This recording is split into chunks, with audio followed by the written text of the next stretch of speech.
इस रुतबे की ख्वाहिश किसे नहीं होती? कौन नहीं चाहता कि वो एक बड़ा सरकारी अधिकारी बने?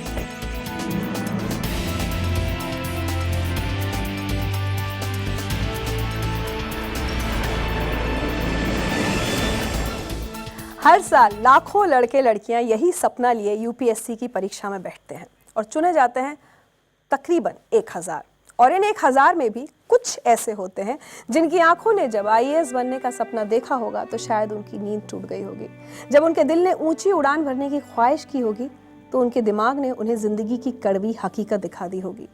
जब उनकी उंगलियों ने कलम थामनी चाहिए होगी तो मजबूरियों ने उनके हाथ में काम सौंप दिया होगा।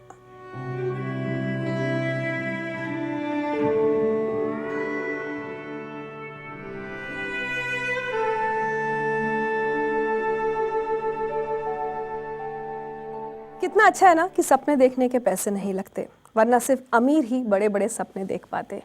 क्या एक दर्जी का बेटा, एक चूड़ी बेचने वाली का बेटा, एक पंचर बनाने वाले का बेटा, एक बस कंडक्टर की बेटी आईएएस बनने का सपना देख सकते हैं? और देख भी ले तो क्या उसे पूरा कर सकते हैं?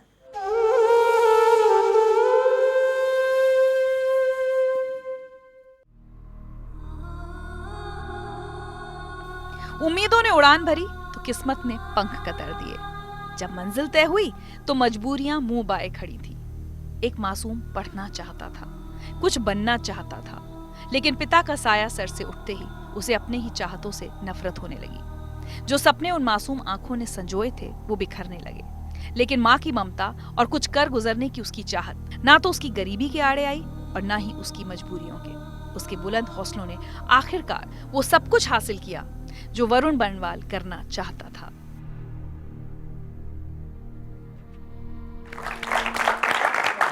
वेलकम टू जिंदगी लाइव। वरुण, आपने 2014 में यूपीएससी क्लियर किया? हाँ जी। यस। और अभी कहाँ हैं आप? अभी फिलहाल मेरा गुजरात का डर है। आपके पिता क्या करते थे? हमारी साइकिल की दुकान थी, मुंबई के पास बोईसर नाम की जगह है, बोईसर में थे। बोईसर में। 10वीं के बाद आपने पढ़ाई छोड़ने का फैसला क्यों किया? 21 मार्च को हमारी 10th की एग्ज़ाम ख़त्म हुई थी, 21 मार्च 2006, और 24 मार्च 2006 को मेरे पापा का डेथ हो गया। और वो पूरे एग्ज़ाम के पीरियड में पापा हॉस्पिटल में ही थे। और एक बार पापा की जब डेथ हो गई, मैं घर का सबसे बड़ा लड़का था, तो जितने भी लोग आते थे सबकी एक भावना ऐसी होती थी कि सब घर के सबसे बड़े लड़के हो, अब पापा भी नहीं, घर पे कौन कमाएगा, तो एक काम करो तुम दुकान करने लगे। तो उसी समय मैंने भी यही डिसीजन लिया, मन ही मन मैंने भी बना लिया था कि अभी पहले घर देखना ज़्यादा ज़रूरी है ना, पढ़ाई तो बाद में होगी। तो कहीं दुख हो रहा था कि ये क्यों हो रहा है मेरे साथ, मुझे इस समय इतनी छोटी उम्र में पढ़ाई छोड़नी पड़ रही है? दुख, अब उस समय दूसरा दुख इतना बड़ा था मेरे ख्याल से कि ये दुख शायद नज़र में ही नहीं आया। दुख तो बाद में आया, जब 10th का रिज़ल्ट आया। तो अभी मैं अपने स्कूल में सुबह 11 बजे रिज़ल्ट का टाइम था और मैं सुबह स्कूल में 9 बजे से चला गया था, हाँ, कि रिज़ल्ट आने वाला है। और रिज़ल्ट आया, मैं स्कूल में टॉपर भी था, हाँ, मुझे 89% मिले थे। आज के मापदंड के हिसाब से बहुत कम है, लेकिन उस समय मुझे 89% आए थे और मैं बहुत खुश था। और मैं क्लासरूम में जाके टीचर्स को बात कर रहा था, फिर जो मिले उसको बात कर रहा था कि मैं फर्स्ट आया। और सडनली मेरे फ्रेंड ने मुझे पूछा, अरे वरुण अब क्या करेगा? एंड वो जो मैं यहाँ था वो सडनली यहाँ आ गया। तो तब दुख होना शुरू हुआ कि अब पढ़ाई नहीं करनी है। तो फिर घर गए, उसके बाद किसी से नहीं मिले, घर चले गए। अब माँ समझ जाती है क्या हुआ है। तो मम्मी ने कहा तू पढ़ाई कर, मैं दुकान चलाऊंगी।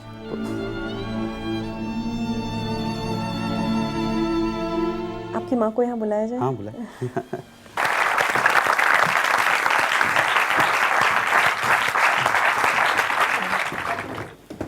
अमरावती जी। जी। अमरावती जी, आपके लिए वो बहुत मुश्किल फैसला रहा होगा कि बेटे को पढ़ने दूं और मैं दुकान संभालूं। उससे पहले तो आपने नहीं दुकान कभी संभाली होगी। जब ये वरुण का रिजल्ट आया तो मैं ये नहीं सोच पा रही थी कि कैसे मैं इसको पढ़ाऊं।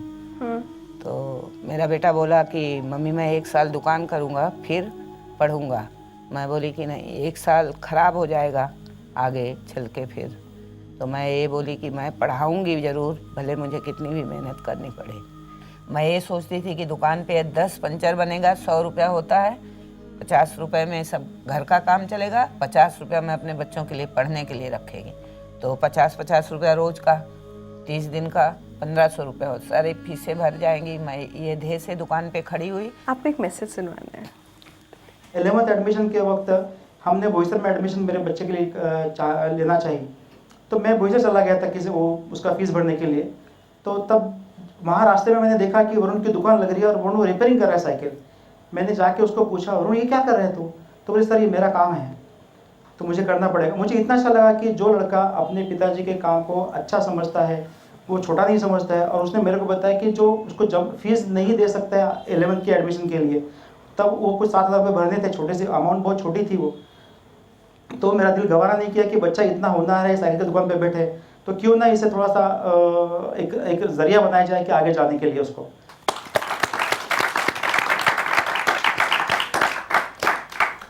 अंकल ने आपको आधी स्टोरी बताई है। ये 7,000 रुपये तो ठीक थे अंकल ने दिए। उसके बाद अंकल जहाँ रहते हैं वो 15 किलोमीटर दूर है हमारे यहाँ से। तो हर 10 दिन में 15 दिन में मैं अंकल से मिलने जाता था, तो कुछ ना कुछ काम आ ही जाता था। तो मैं जब जाता था तो अंकल कभी मुझे 2 जोड़ी कपड़ा लेके दे देते थे, कभी बुक्स के लिए पैसा दे देते थे। अंकल तो एक है, मुझे ऐसा लगता है मेरी ज़िंदगी के हर स्टेप पे मुझे कोई ना कोई मिला ही है। उसके बाद जब मुझे इंजीनियरिंग की तैयारी करनी थी तो उसके लिए जब पैसे भरने थे मेरे पास, उसके लिए भी पैसे नहीं थे। तो हमारे जहाँ पे मेरी दुकान है, चित्रालय जगह का नाम है, वहाँ पे एक होटल वाला है, शिवानंद होटल है, उसमें सुकुमार भैया थे। तो जब उनको पता चला कि मुझे एडमिशन लेना है, मुझे पैसे की ज़रूरत है, तो सामने से आ गया है, उन्होंने मेरा पैसा भरा और एडमिशन कराया। ये हो गया। फिर मैं इंजीनियरिंग में जब गया तो वहाँ पे फ़ीस थोड़ी ज़्यादा थी फर्स्ट ईयर की। तो फर्स्ट ईयर तो हमने मैनेज कर लिया, मम्मी की सेविंग्स थी, मेरी थोड़ी सेविंग्स थी, थोड़े अंकल ने हेल्प किया, सुकुमार भैया ने हेल्प किया।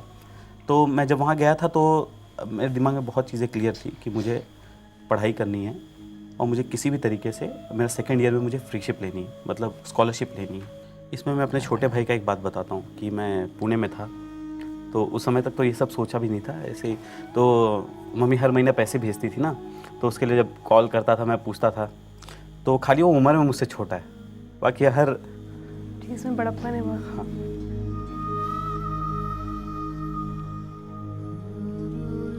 तो जैसे कभी मैं कहता था कि 4,000 रुपये चाहिए तो ज़्यादा ही भेजते थे, है ना।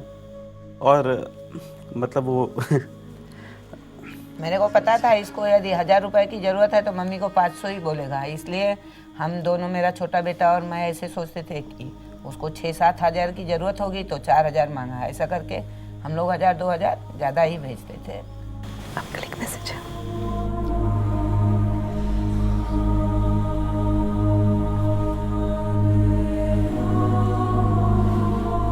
हमारी फाइनेंशियल कंडीशन इतनी स्ट्रांग नहीं थी कि हम उतना पढ़ाई कर सकते, लेकिन उन्होंने मेहनत करके और लोगों के सपोर्ट से, जो उनको सपोर्ट मिला है उससे उन्होंने पढ़ाई का सिलसिला अपना बहुत ऊंचे इस पे रखा है, और उस वजह से मुझे बहुत ही गर्व है उनके ऊपर।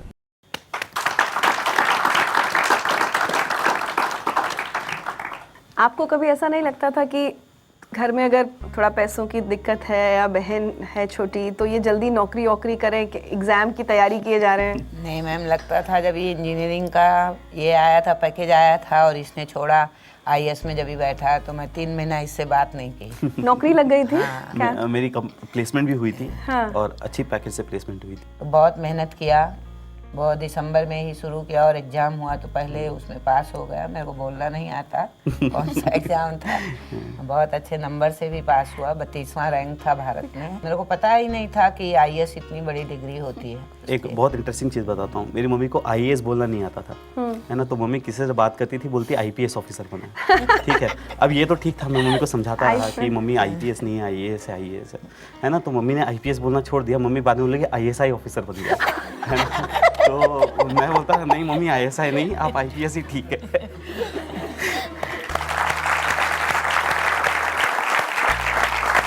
नहीं, जैसा मैंने सोचा था उससे कहीं ज़्यादा सब लोगों ने मुझे बहुत इंस्पायर किया है। Such a pleasure having you on the show Varun. Thank you. आप सब लोगों का बहुत बहुत शुक्रिया, और छोटा सा तोहफा है आपके लिए।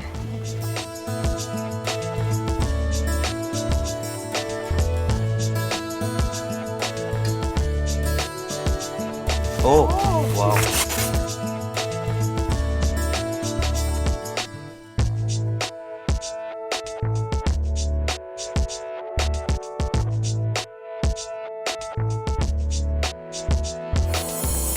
अगर बच्चे अच्छा करते हैं तो इससे ज़्यादा क्या खुशी होगी हमारे को, बहुत ज़्यादा खुशी होती है।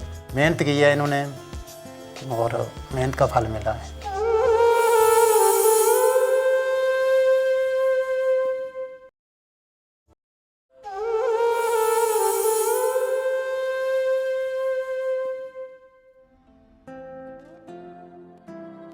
कई बार किसी की कही कोई बात हमें चुभती है, दर्द देती है, लेकिन मजा तो तब है जब हम उसी दर्द को दवा बना लें और उसी चुभन को अपनी ताकत। शालिनी ने यही किया। बस कंडक्टर की बेटी शालिनी ने एक अनजान शख्स की कही एक बात को ऐसा दिल से लगाया कि उस बात के सहारे 2011 में यूपीएससी का इम्तिहान पास कर लिया।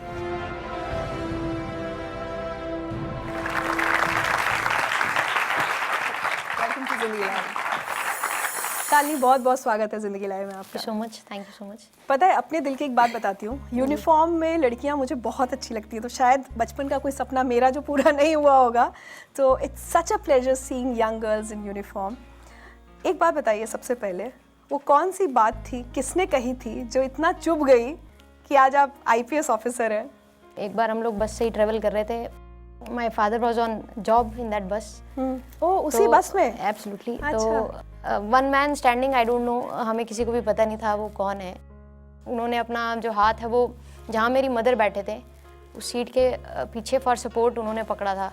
तो मेरी मदर ने उनसे रिक्वेस्ट किया कि आप काइंडली इस हाथ को यहाँ से निकाल के आप जो बार है उसको पकड़ लीजिए।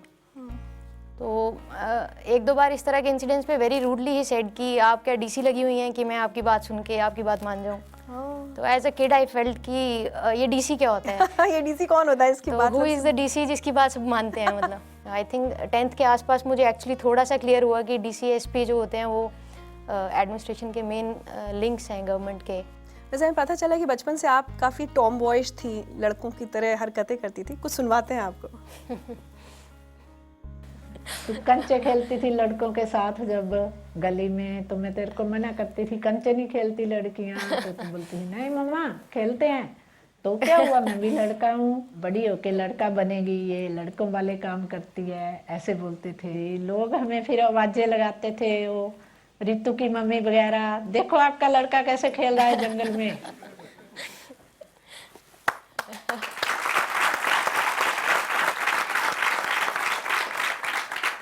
ये बहुत ही मेरी मदर ने बहुत सही पॉइंट किया है कि मैंने वो सारी गेम्स खेली हैं जो लड़कियों के लिए ट्रेडिशनली मना है, जैसे गुल्ली डंडा है, कंचे हैं, कंचे वो बॉल्स लोकल गेम होती है। उसके अलावा पिट्ठू बोलते हैं एक, वो आप स्टोन्स की उसको हिट करके आप भागना है।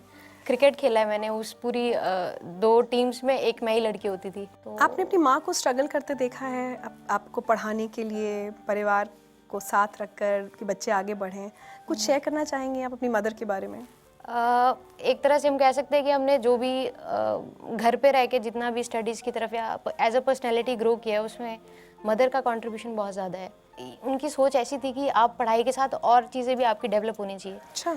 जैसे मैं आपको एग्जांपल दे सकती हूँ कि जब मैं 7th-8th क्लास में थी, मुझे वो बैंक में पैसे डिपॉजिट करने भेज देते थे अकेले, 1-2 बार मेरे साथ गए होंगे।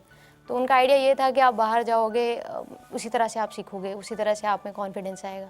शालिनी, मुझे ऐसा लगता है कि जो लड़कियां बहुत आगे बढ़ती हैं, माँ का तो रोल होता ही है अपने बच्चों की ज़िंदगी में, specially for girls I would say father एक बहुत इंपॉर्टेंट फैक्टर होता है। क्योंकि कई बार लोगों के घरों में जब सुनते हैं कि पिता ने फैसला कर लिया कि नहीं आगे और नहीं पढ़ना है, शादी करनी है, तो आप कितना रेजिस्ट कर लोगे? आप आज जहाँ हैं उसमें अपने फादर की कितनी भूमिका आप मानती हैं? फादर की भूमिका कह सकते हैं कि हमारा जो जैसे स्पाइन होती है बॉडी में, उस तरह फादर है। तो उसका इससे अच्छा मैं कोई तुलना मेरे दिमाग में आ नहीं पा रही है। बहुत बड़ी बात। बट मैं आपको बता सकती हूँ कि अगर मैंने उनसे कभी कहा हो कि मुझे किसी पर्टिकुलर चीज़ के लिए 10 रुपये चाहिए, तो उन्होंने ट्राई किया होगा कि मुझे 15 दे, कि कोई कमी नहीं होनी चाहिए आपकी लाइफ में। चाहे वो अपने लेवल पे कितना भी उनको बहुत सारी अपनी इच्छाएं या बहुत सारे उनके ड्रीम्स रहे होंगे, वो उन्होंने बिल्कुल साइड ट्रैक करके स्पेशली हमारे पढ़ने के लिए और एक्सपोजर के लिए कभी भी किसी भी तरह का मतलब ना उनके मुंह से हमने सुना नहीं। क्या बात। शालिनी आपसे कोई मिलने आया?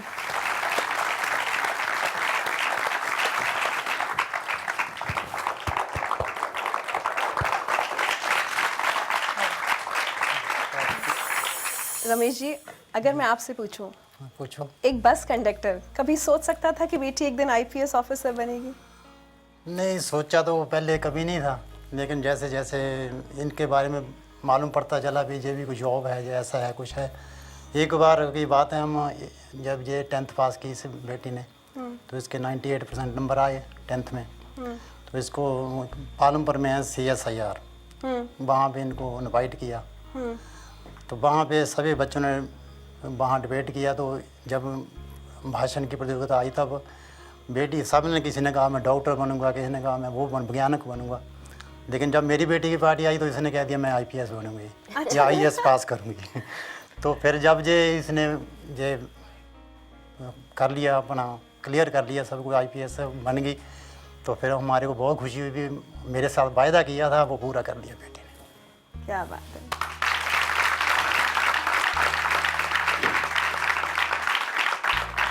रमेश जी, इनकी ग्रेजुएशन के दौरान ये होने लगा था कि अब शादी कर दो लड़की की, रिश्तेदार अड़ोसी पड़ोसी? बिल्कुल, गांव में जाना तो उन्होंने कह देना आप बेटियों को बाहर पढ़ा रहे हो, ऐसा कर रहे हो। तो उनकी बातें भी सुन लेना, नहीं जवाब देना कोई भी, हाँ ठीक है कर देंगे। तो फिर लेकिन बच्चों को बोलना आप पढ़ो। क्या बात, बहुत बढ़िया बात, बहुत बढ़िया। और दूसरी बात ये है कि कभी भी मैंने ये नहीं समझा भी बेटी है या बेटा है। ग्रेजुएशन करते करते फिर ये सोच लिया था UPSC की तैयारी करनी है? नहीं, ग्रेजुएशन जब मैंने ग्रेजुएशन ज्वाइन की तो पेरेंट्स का भी आइडिया यही था, मेरा भी यही था कि मैं जिस यूनिवर्सिटी में जा रही हूँ बहुत ही एकांत सी जगह है, तो मुझे फिर से पढ़ के इंजीनियरिंग और मेडिकल के एग्ज़ाम्स देने हैं। अच्छा। तो वहाँ जाके फिर मैंने सीरियसली जब अपने आप को सोचा तो वही बैक ऑफ द माइंड हमेशा से था कि UPSC क्या होता है, DC क्या होता है। वो बचपन की बात गई नहीं वो थी। फिर से ध्यान में आई और फिर मैंने अपना टाइम जितना वैसे दोस्तों के साथ निकलता था, एक्स्ट्रा टाइम सारा इसी सर्च में मैंने लगा दिया कि ये UPSC क्या होता है। तो मैगजीन्स, न्यूज़पेपर्स, इंटरनेट, जहाँ से भी मुझे कोई इन्फॉर्मेशन मिलती थी इसके बारे में मैंने कलेक्ट करने स्टार्ट कर दी। इन घर वालों को क्यों नहीं बताया? क्योंकि आप जब इतना मुश्किल एक इम्तहान देते हो, हम सबको एक बहुत मॉरल सपोर्ट की ज़रूरत होती है कि कोई हिम्मत दे दे। घर में मतलब लोगों के तो इतने नखरे होते हैं, कोचिंग भी ले रहे होते हैं लोग, आपने एकदम सब कुछ अकेले, जो स्ट्रेस है वो भी अकेले हैंडल किया? वो डर यही था कि बट अगर मैं फेल होगी तो फिर क्या होगा, मतलब मेरा एक्सपेक्टेशन फैक्टर लग गया, इनके मन में एक्सपेक्टेशंस आ जाएंगी, ये सोचेंगे कि होना चाहिए और इतना आसान है नहीं, ये होगा नहीं। तो मुझे ये लगता था कि इनको बहुत बुरा लगेगा पेरेंट्स को। रमेश जी, आपको वो मोमेंट याद है जब इसने बताया? पहले तो घर में फ़ोन किया होगा, फिर मेरे को फ़ोन कर दिया। तो मेरे मन में इतनी खुशी हुई भी मैं क्या बता सकता हूँ। लेकिन ऊपर से सरप्राइज दिया हमारे को, तो हम तो फिर वैसे ही रह गए जैसे। आज बहुत फक्र होता है ना बिटिया के बारे में? बिल्कुल बिल्कुल। अगर बच्चे कुछ करें तो पेरेंट्स को इससे ज़्यादा और क्या है। और हमने सोचा था भी हम तो जैसे तैसे कुछ पढ़े या नहीं पढ़े, जॉब मिल गई कर ली। अगर बच्चे अच्छा करते हैं तो इससे ज़्यादा क्या खुशी होगी, हमारे को बहुत ज़्यादा खुशी होती है। मेहनत की है इन्होंने और मेहनत का फल मिला है।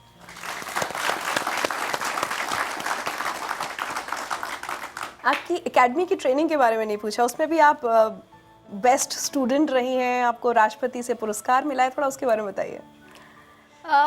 वही एकेडमी में भी जब मैं गई तो मैं अपने फादर के साथ ही गई थी। हम दोनों के लिए बड़ा नया एक्सपीरियंस था कि इतनी बड़ी बिल्डिंग्स और उनका वो फूड स्प्रेड देख के ही हम दोनों एक दूसरे को देख रहे थे कि क्या खाएं क्या छोड़ें इस तरह से। तो बहुत कॉन्शियस थे।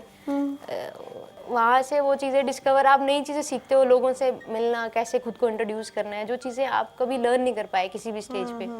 आपके एकेडमी में बहुत सारे रिसोर्स पर्सन, बहुत ही हाई डिग्निटरीज आते हैं, सीनियर पुलिस ऑफिसर्स आते हैं, एडमिनिस्ट्रेटिव ऑफिसर्स आते हैं, उनसे किस तरह से बहुत ज़्यादा कॉन्फिडेंस भी और सीखा कि आपको किसी को इंट्रोड्यूस करना है, किसी को रिसीव करना है। तो मैं कहूँगी कि बहुत ज़्यादा पर्सनैलिटी में बहुत ज़्यादा मैंने गेन किया वहाँ पे 11 मंथ्स में। और ये बेस्ट प्रोबेशनर का तो कभी थॉट में ही नहीं था कि ये भी कुछ होगा। बट देन वही कि मैं जब गई तो 1-2 महीना स्ट्रगल करने के बाद, मैं एडजस्ट होने के बाद मैंने सोचा कि ठीक है, इतना कुछ है लाइफ में, सबको एंजॉय करना है, तो राइडिंग भी इंजॉय करो, शूटिंग भी इंजॉय करो, स्विमिंग भी इंजॉय करो। तो आई थिंक एकेडमी पीरियड बहुत ज़्यादा इंजॉय किया मैंने और बहुत ज़्यादा ग्रो किया। बहुत बढ़िया। चलते चलते आप हमारे जितने लोग यहाँ बैठे हैं और सारे व्यूअर्स जो आपको टेलीविजन पे देख रहे हैं, इनसे क्या कहना चाहेंगी? कोई भी आपका सपना है उसको मतलब ये सोच के, सिर्फ यही सोच के कि यार ये मेरे लेवल से ऊपर है, मुझे सोचना ही नहीं चाहिए, इस पे ख़त्म ना करें। ये जो हमारा मेंटल ब्लॉक है, अगर आप इसको ब्रेक करेंगे तो शायद आप जो भी अचीव करना चाहेंगे आप डेफिनेटली करेंगे। और पेरेंट्स का सपोर्ट बच्चों के लिए बहुत ज़्यादा ज़रूरी होता है, और बच्चों का खुद का कॉन्फिडेंस जितना आप उसको बढ़ा पाएँ वो आप कोशिश करें। जो भी आजकल की यंग जनरेशन बहुत स्मार्ट है, जो करना चाहे इन्हें करने की फ्रीडम देनी चाहिए। Thank you so much Shalini, thank you so much. आप हमारे शो में आई और मुझे उम्मीद है कि बहुत सारे लड़के लड़कियां आपकी बातें सुनकर इंस्पायर होंगे। एक छोटा सा तोहफा हमारी तरफ से आपके लिए।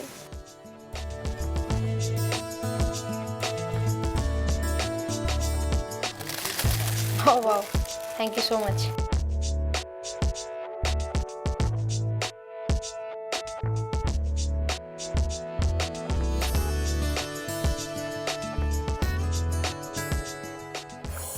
गांव में और आजू बाजू के गांव में भी जाते थे हम, तो उसके साथ मैं मतलब वो आवाज़ लगाने का काम मैं करता था कि मतलब चूड़िया ले लो चूड़िया।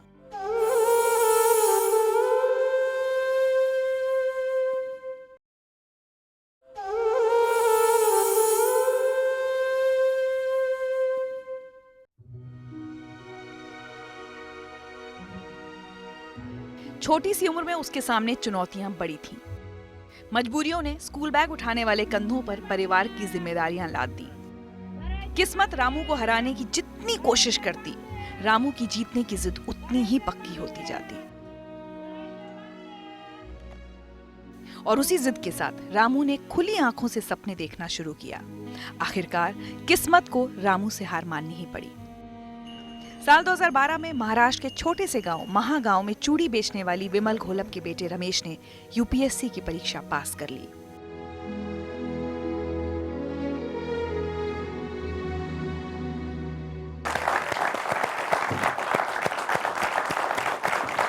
रमेश, बहुत बहुत स्वागत है आपका जिंदगी लाइन में।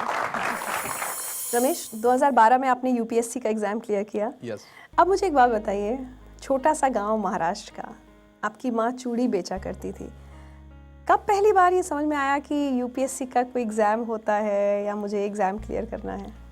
नहीं, असल में जब मेरा 12th हो गया, देन घर के हालात की वजह से मैं डिप्लोमा करने के लिए मैंने एडमिशन्स लिया था। तो उस टाइम पे मेरा गांव जो है वो प्रोजेक्ट अफेक्टेड विलेज है, एक छोटा सा डैम हुआ है। तो उस टाइम पे हमने देखा था कि जब हम एक बार क्रिकेट खेल रहे थे तो ऐसे ही गांव में खबर आई कि कलेक्टर आ गए हैं। उस डैम के जो इश्यूज़ थे उससे रिलेटेड एक बैठक उन्होंने रखी थी साइड पे, तो उसको विजिट करने आ रहे थे। तो सब लोग वो क्रिकेट छोड़ के भागते हुए गए थे कि कलेक्टर कैसे होता है वो देखने के लिए। एंड देन जब मैं डिप्लोमा कर रहा था टीचर्स एजुकेशन में, उस टाइम पे मैं काफ़ी सारे स्टूडेंट एसोसिएशन में, देन हमारे यहाँ तंटा मुक्त समिति कह के एक होता है हर एक गाँव में, नेहरू युवा केंद्र में मैं पार्टिसिपेट हुआ। तो उस टाइम पे जब जुलूस वगैरह या कुछ इस टाइप से निकालते थे, और जब वो निवेदन जो होता है एप्लीकेशन देने के लिए जब तहसीलदार के पास जाते थे, तब लगता था कि हमको तहसीलदार होना चाहिए। तो उसी को देख के मतलब मैं पहली बार जब पुणे आया था 2009 में, तो मैं तहसीलदार बनने के लिए आया था। बट वहाँ मेरे दोस्त लोगों ने कहा कि यार तुम्हारे बारे में हमने बहुत कुछ कह के रखा है कि तुम इतने होशियार हो, तुमको इतना स्कोर आया है, तो तुम ये मत कहो कि हम तहसीलदार की एग्ज़ाम देने के लिए आए, तुम ये कहो कि हम कलेक्टर की एग्ज़ाम देने के लिए आए। सो ऐसे मैंने डिसाइड किया था 2009 में कि मुझे कलेक्टर की एग्ज़ाम देनी है, और उसके बाद फिर वो स्टार्ट हुआ कि वो यूपीएससी की एग्ज़ाम होती है, उससे वो मतलब कलेक्टर तब तक नहीं पता था कलेक्टर का एग्जाम क्या होता है? तब तक नहीं पता था हमको। 2009 सितंबर में तब हमको पता चला फर्स्ट टाइम। अपने बचपन के बारे में बताइए, घर में हालात बहुत ख़राब थे। असल में मेरे पिताजी की साइकिल की दुकान थी एक, लेकिन उनको शराब की आदत लग गई, और उस आदत की वजह से वो दुकान मतलब ख़त्म सा हो गया। तो माँ ने डिसाइड किया कि मैं चूड़ियाँ बेचना शुरू करूँगी। मेरे ख्याल से आप अपनी माँ के साथ चूड़ी बेचने भी गए हैं बचपन में। बिल्कुल, मतलब गांव में और आजू बाजू के गांव में भी जाते थे हम। तो उसके साथ मैं मतलब वो आवाज़ लगाने का काम मैं करता था कि मतलब चूड़ियाँ ले लो चूड़ियाँ। इनफैक्ट फिर बाद में वो पैसा कलेक्शन के लिए भी मैं जाता था। तो बचपन में मैं बहुत बार माँ के साथ चूड़ियाँ बेचने के लिए गया। तो कभी कभी वो प्रेशर भी होता है कि जल्दी कुछ काम शुरू कर दो, घर में पैसे की दिक्कत है? इसमें मैं कहूँगा कि मतलब इसमें मैं मेरी माँ को ये मानता हूँ। वो बोलती थी कि नहीं, मैं काम चाहे जितना भी लगे मैं करूँगी, लेकिन मेरे बच्चों को मैं नौकरी करने के लिए भेज दूँगी। बट ऑब्वियसली मुझे याद है जब मैं कॉलेज में था तो मैंने बहुत कुछ काम किया। जैसे पेंटिंग के काम करता था मैं, दीवारों पे जो या फिर नेताओं के रैली के टाइम पे जो पोस्टर्स बैनर्स बनाते हैं वो भी मैंने किया है। शादी के टाइम पे जो दीवारों पे जो तस्वीरें खींचते हैं वो पेंटिंग कहते हैं, वो मैंने किया। आपकी ज़िंदगी में मतलब आज अगर आप यहाँ बैठे हैं तो मुझे लगता है पूरा क्रेडिट आपकी माँ को जाता है। obvious। तो उनको बुलाया जाए यहाँ पर। Yes। बहुत बहुत स्वागत है। विमल जी, बहुत परेशानियां झेलकर अपने बच्चों को पाला है। रमेश 12वीला असताना त्याचे वडील वारले आणि सगळ्या परिस्थितीला मात देऊन मी माझ्या मुलाचं शिक्षण केलं। माझा भाऊ, माझी भाऊजाई आणि आई त्यांनी मला पूर्ण साथ दिली। जे अपंग आहे असं मी त्याला कधी जाणवू दिलं नाही की आपली घरची परिस्थिती गरीब आहे असं त्याला कधी जाणवू दिलं नाही। आपले वडील गेले त्याचं दुःख मी ह्याच्या पुढे कधी काढलं नाही। मी त्याला सदैव आनंदी ठेवून त्याला अभ्यासाची साथ दिली आणि त्याला इथपर्यंत आणलं। वाकई, और जो खुद शायद बिल्कुल पढ़ी लिखी नहीं है, बिल्कुल पढ़ी लिखी नहीं है, ऐसी माँ अपने बच्चों को लेकर इतनी प्रोग्रेसिव रही कि चूड़ी बेची, खुद सब तरह की गरीबी परेशानियाँ देखी, लेकिन कहीं उसने ये नहीं कहा कि अपने बच्चों से कि तुम पढ़ाई छोड़ो, मजदूरी में लग जाओ, कोई काम करो। आपको कुछ सुनवाना चाहते हैं, मतलब देखिए। जब मैंने मेरी ज़िंदगी का पहला मोबाइल लिया तो उस टाइम में मैंने तुमको फ़ोन करके बताया था कि मैंने एक नया अच्छा मोबाइल ख़रीदा है, लेकिन जब तुम्हें पुणे में पैसे भरने की ज़रूरत पड़ी तो मुझे वही मोबाइल वर्कर को बेचना पड़ा। तो मेरी ज़िंदगी का पहला मोबाइल मैंने इस तरह बेच दिया। मुझे इस बात से का कोई अफसोस नहीं है। उससे कई गुना ज़्यादा खुशी आज तुमको देख के होती कि जिस मुकाम पे तुम पहुंच गए हो, हमारी मेहनत वहाँ पे रंग लाई, ऐसा सब चीज़ तुमको देख के लगता है।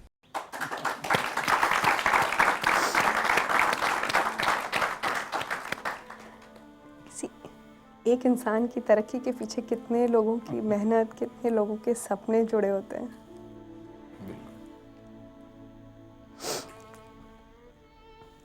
हम लोग शायद शहर में रहकर, और अगर सारी लग्जरीज हैं लाइफ में, कोचिंग में देने के लिए पैसे हैं, तो शायद नहीं समझ सकते कि कैसे एक माँ ने अपने बेटे को पढ़ाया होगा। और खैर, बेटे ने भी उस मेहनत को वेस्ट नहीं होने दिया। और सिलेक्ट होने के बाद आप पहले अपने गांव सबसे पहले कब गए? ट्रेनिंग के बाद पहुंचे, कब गए? उसका भी एक बड़े मज़ेदार कहानी थी उसकी।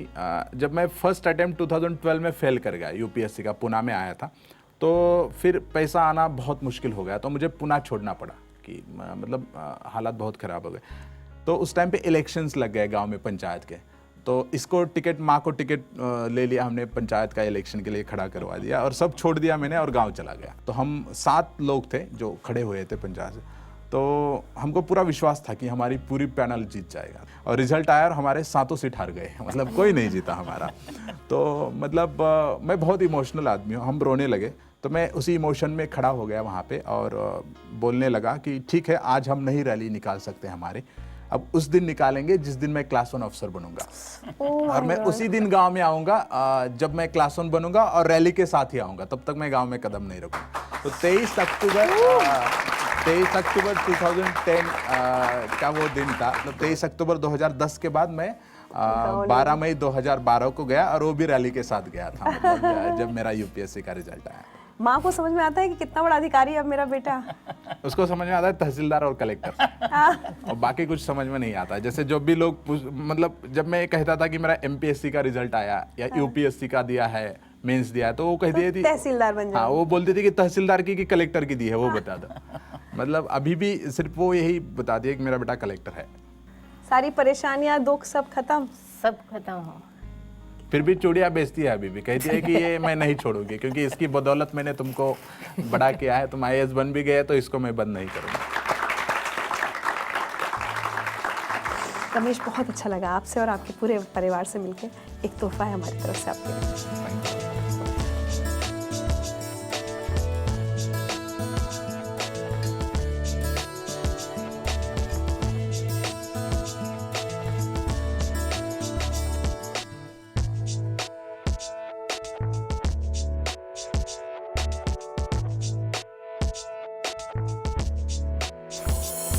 सपने देखने के लिए कौन से पैसे देने हैं। और मेरे पास हारने के लिए कुछ था ही नहीं, तो मैंने कहा चलो बड़ा गैम्बल खेलते हैं, मैं अब यूपीएससी की तैयारी करूँगा।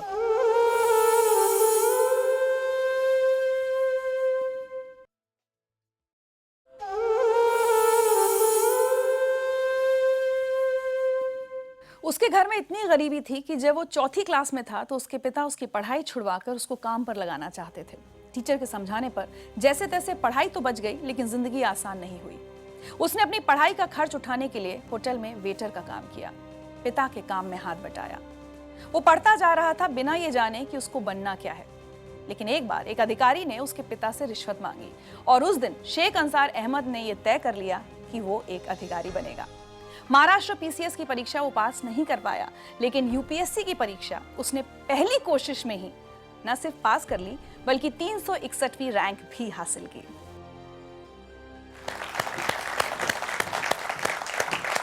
शेख अंसार, वेलकम टू जिंदगी लाइव।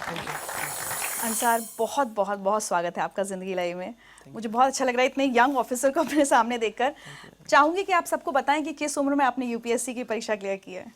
मैं 21 साल का था तब मेरा रिजल्ट आया था। 21 साल की उम्र में मैंने एग्जाम क्लियर की थी। And you been one of the youngest? जी। वाह।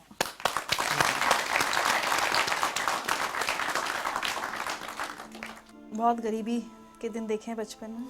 जी हाँ, बिल्कुल, क्योंकि मेरे पिताजी जैसा एक ऑटो रिक्शा ड्राइवर थे और जो बीपीएल फैमिलीज़ होती है, बिलो पॉवर्टी लाइन, जो घर आपने देखा अभी, वो घर भी हमें उसी के तहत मिला था। तो एक बिलो पॉवर्टी लाइन की फैमिली में मैं पैदा हुआ था। अच्छा, ये क्या हालात बन गए थे कि आपके फादर को स्कूल जाकर ये कहना पड़ा कि मैं इसको नहीं पढ़ा पाऊंगा? मेरे पिताजी को किसी ने बताया कि इसको पढ़ा के कौन सी नौकरी लगनी है, सरकारी नौकरियां नहीं है और हमारी कम्युनिटी के लोगों को नौकरियां नहीं मिलती, कोई नौकरी नहीं देता, तो उससे इसको पढ़ा के कोई मतलब नहीं है, आप इसी किसी काम को लगा दीजिए, घर में 2 पैसे आ जाएंगे। एक मैसेज सुनवाते हैं आपको। जब उसके पिताजी स्कूल में आए तो वो बोले उसका नाम निकालने का है, अब उसको स्कूल में नहीं रखने का। फिर मैंने बोला क्या करेंगे फिर उसका, वो क्या करेगा? तो उसको कुछ तो भी काम धंधा दे के काम करेगा। तो मैंने बोला ये अच्छा नहीं, और वो जहाँ तक पढ़ना चाहे उसको पढ़ने दो। इन्हीं की वजह से एक्चुअली मैं आज यहाँ तक पहुँचा हूँ। अगर ये मेरे पिताजी को नहीं बताते तो शायद मैं कहीं रिक्शा चला रहा होता। आपकी अम्मी भी खेत में मजदूरी करती थी घर का खर्च चलाने के लिए? जी हाँ, बिल्कुल। घर का खर्च, और मैं जब पुणे में पढ़ाई कर रहा था तो मेरा भाई भी मुझे पैसे भेज दिया करता था, लेकिन पैसे कभी कभी कम पड़ जाते थे। तो मेरी अम्मी खेत में काम करती थी, लैंड लेबर, तो वो भी उसकी जो कुछ सेविंग होती थी वो मुझे भेज देती थी। चलिए आपके लिए एक और मैसेज। पर आंसर ने पहले पास से रात का भी चिड़चिड़ाक लगा के पढ़ाई करता गया। सो जा बोले होंगे तो नहीं तुम सो जाओ, दिन कभी कभी दिन निकल जाना उसको। जो पहले पास से पहली से नंबर 1 आते गया तो आखिर तक नंबर 1 ही आया उसका। उसकी पढ़ाई को हमने कोई कमी नहीं आने दी, घर का परिस्थिति बताई नहीं हमने उसको कभी।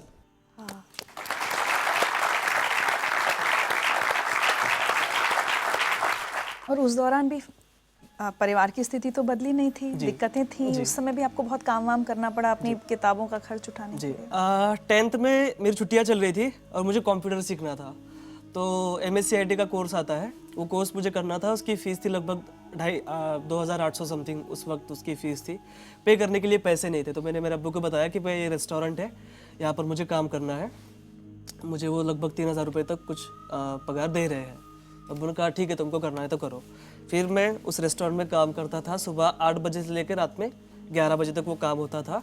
बीच में 2 घंटे छुट्टी मिलती थी, उसमें मुझे मेरा लंच करना होता था और 1 घंटा मुझे वो जो कोर्स है उसकी तैयारी के लिए जाना होता था। हमारे गांव में ही वो होता था और काम काफ़ी डिफ़िकल्ट था मेरे लिए, क्योंकि मुझे वो बड़ा पॉट लेकर पानी लेकर आना पड़ता था कुएं से निकाल कर।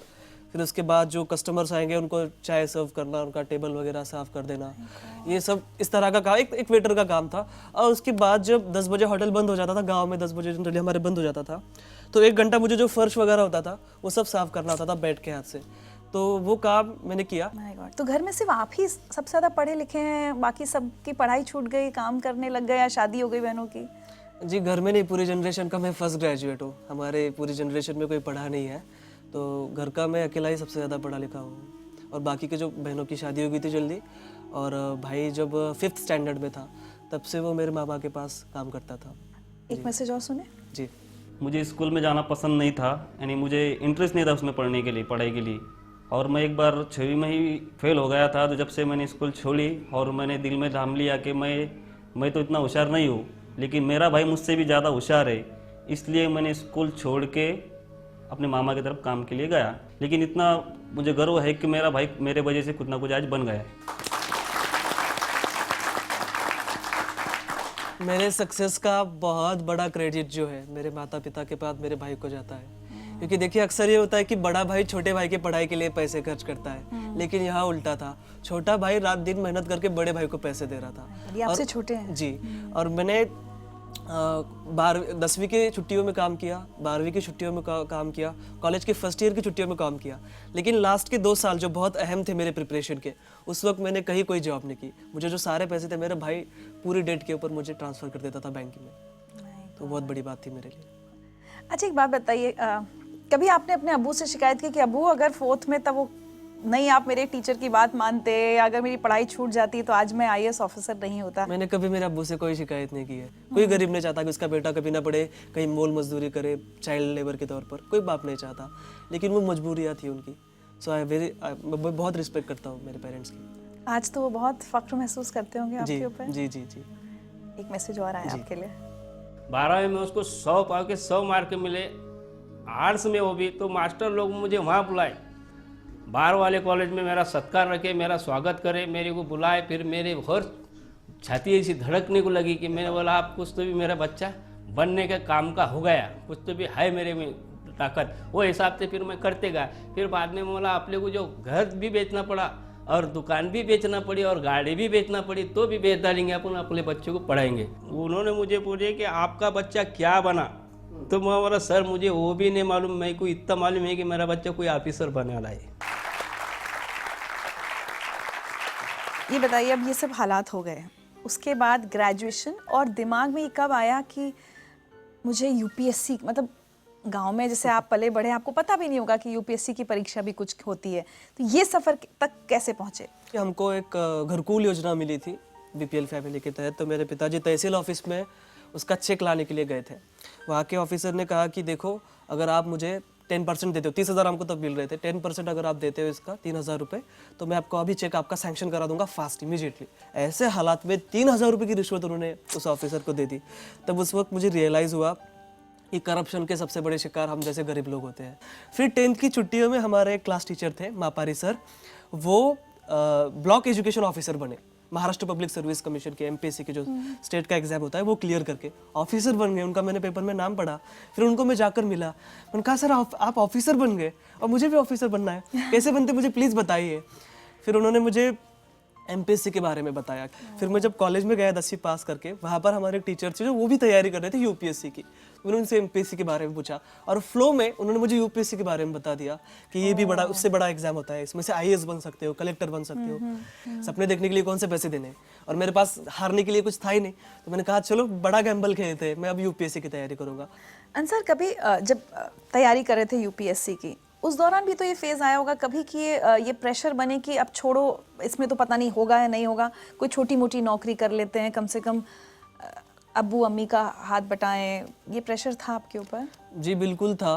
बहुत बार ऐसा लगता था कि कंपटीशन देखिए 5-5.5 लाख बच्चे एग्ज़ाम देते हैं, तैयारी करने वाले तो उससे भी ज़्यादा है।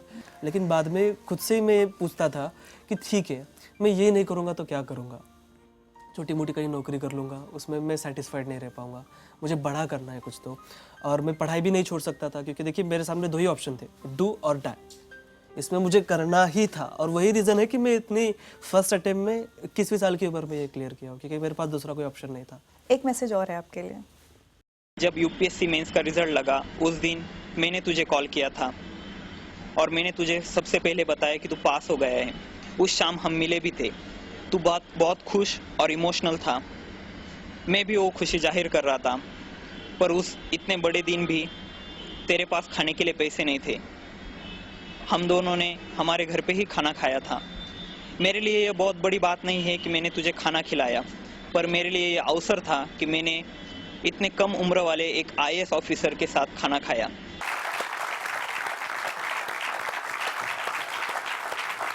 19 फरवरी के दिन मैं लाइब्रेरी में बैठा पढ़ाई कर रहा था और मुझे इसका फ़ोन आया। ने कहा अंसार यूपीएससी का रिजल्ट आ गया। मैंने कहा माय गॉड, मेरे वहाँ पर हार्ट बीट्स बढ़ गए, मैं समझ में नहीं आ रहा था मैं क्या करूँ। उसने कहा तेरा रोल नंबर बता। मैंने कहा ले लो भाई। मैंने उसको मेरा रोल नंबर भेजा और उसने मुझे कॉल करके बताया कि कॉन्ग्रेचुलेशंस तुम पास हो गए हो। मैं आपको बता नहीं सकता कि वो खुशी क्या थी। मुझे ऐसा लग रहा था कि मैं 7वें आसमान पर हूँ, मेरे पैर ज़मीन पर ही थे, लेकिन मैं बहुत ज़्यादा खुश था। उस दिन शिव जयंती थी, पूना में नगाड़े बज रहे थे और मुझे ऐसा लग रहा था कि ये मेरे जीत के लिए बज रहे हैं। शिव जयंती के दिन मुझे ऐसा लग रहा था कि मुझे गिफ्ट मिल गया हो कोई। मैं बहुत खुश था। मैं मेरे दोस्तों के पास गया, हमने सेलिब्रेट किया। अब डिसाइड किया कि चलो बाहर खाने के लिए चलते हैं। अब जनरली देखिए एक रूल तो ये है कि जो कुछ जीतता है उसको ही खिलाना पड़ता है, उसको ही बिल पे करना पड़ता है। लेकिन मेरे फ्रेंड्स को पता था कि बंदे के पास पैसे नहीं है, तो उन्होंने कहा कि यार छोड़ो यार, बाहर क्यों जाना, रूम पर ही खा लेते।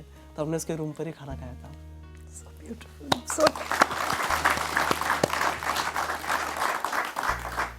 मेरे पास सच्ची आज शब्द नहीं, आपकी बातें सुनकर कितनी खुशी हो रही है कि एक बच्चा कहाँ से कहाँ पहुँचा है और अब जल्द ही आपकी नौकरी की शुरुआत होने वाली है।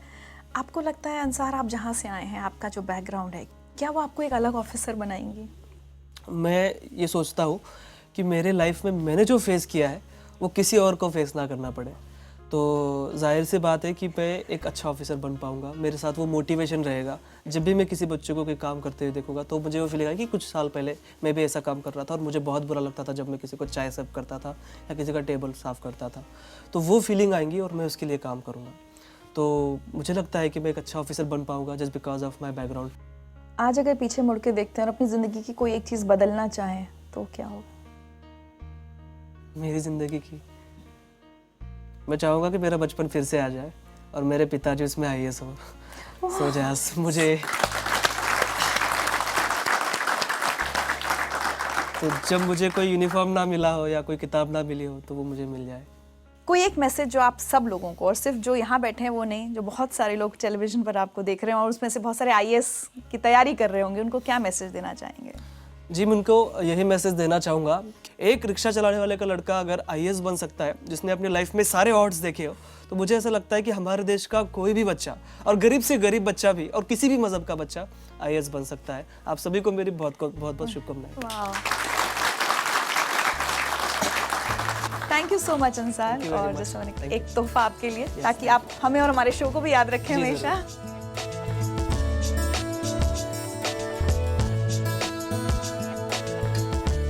Oh my God.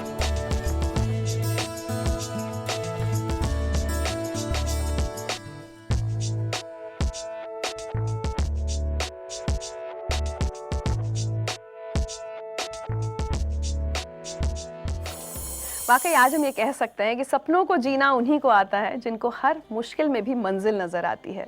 आज के हमारे इन सभी मेहमानों ने जो ख्वाब खुद के लिए बुने थे, उसे हासिल करना आसान नहीं था। बार बार गिरने के बाद ये संभले, और आज इन सभी की कहानियाँ लाखों लोगों के लिए एक प्रेरणा है, खासकर उन लोगों के लिए जो सपने देखने से नहीं कतराते, जो मुश्किलों का डट कर सामना करते हैं, जिनके ख्वाबों के आड़े गरीबी नहीं आती, जो किस्मत बदलना और मजबूरियों को हराना जानते हैं। और हाँ, अगर आप इन जैसे किसी होनहार बच्चे को जानते हैं ना, तो उसकी मदद ज़रूर कीजिएगा, उसका सपना पूरा करने में भागीदार ज़रूर बनिएगा, अच्छा लगेगा।